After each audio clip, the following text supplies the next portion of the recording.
Hi, I'm Jill McBride Baxter, and I've been a sports law attorney for 30 years, and a coach's kid, and a coach's wife. I get up every day to protect people, be an advocate, and their trusted advisor. Let's get after it. I'm sure you get asked all the time because you have a super cool job. How do I become an agent?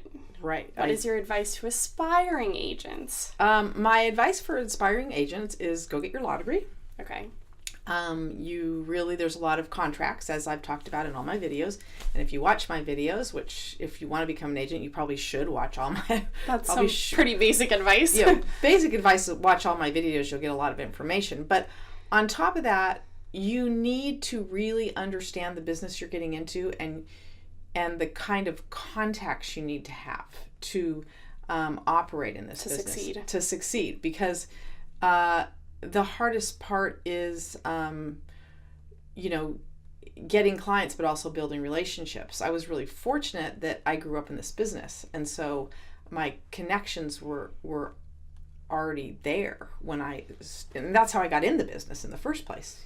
Because one of my dad's players needed help, and so you've got to have connections, because connections are how you operate in the business. And then number 2, you got to understand how to identify talent. There's a lot of players that aren't good enough. Most players aren't good enough. Yeah, I would say most players aren't good enough. And I'll get 5 emails a day from people who, honestly, they will tell me things like, I played in junior college, I didn't go to college. Oh, I didn't even start when I was in junior college, but I think I can play in the NFL. No. But you got to understand what a good player looks like with whatever area you're going. Like if you're going into basketball or Major League Baseball, then you have to investigate those different pro sports. Okay, most of them have unions. Like NFL, you have to be certified with the NFL Players Union. To be certified with the NFL Players Union, you have to go through a background check. You have to have a minimum of a master's degree, and you sit for an exam. Which is really covers the whole CBA, which is again why you need to be an attorney, because it's very complicated. And then they decide whether, once you get through all those things, then you can become an agent. But who cares? Once you become an agent, right, you got to get a client. Right. If you don't have anybody to represent, it. But you can't really represent anybody till you get certified. Okay, so that's kind of tricky. And then you really need to understand the business model, because a lot of agents that have gone out of business, it's because they, again, decided to allow players to treat them like a bank, which you shouldn't do. Okay, it doesn't work. Mm-hmm. And you're going to go out of business because you're going to invest all this money in a player and then they don't make it. It doesn't pan out. It doesn't pencil. And I think if you watch my tape on what a first round, 4th round or 7th round pick makes and what they're paying their agent, you'll see if you decide to pay for all these things for most players, it doesn't pencil. So don't become a bank. Do what you're supposed to do, which is negotiate a deal and protect them under the CBA. And if they want, this is a lot of great information, and definitely a good place to start.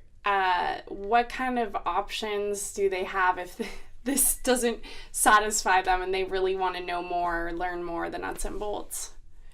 The nuts and bolts of being an agent. Well, eventually, I'm going to have an online course eventually that is going to help them walk them through the process. Go here for the NFLPA. Do this, do that, step 4, step 5. And then, basically, you got to be a great problem solver, because every client's needs are different. Every client's needs are different. All right. So, is there anything you could think of, like, hey, Grace, you want to become an agent? Is there a question in your mind saying to you, she doesn't want to become an agent, but is there any question right now that you would say, well, I kind of really would want to know this? Well, no, that's just why I asked about if there was more I wanted to learn, where would I go? And I know, like, if I was really willing to learn something, I'm willing to throw some money at it. So knowing that you'll have an online course is a huge bonus for me. Yeah, and they also could do a consultation with me, but I have a fee structure for that. And you can call the NFL Players Association, call Major League Baseball, call their unions, and ask them what they have to do to become an agent. But if you're not connected in the industry, good luck. Tough. Good luck. Well, good luck, because it's difficult. Yeah. It's difficult for all of us. It's a very competitive business. There's only 200 guys in the NFL that are, 227, whatever, they're going to draft it. It's not that many, right? All right. So, well, there you have it. okay. From the expert. Thanks, Jill. Thanks.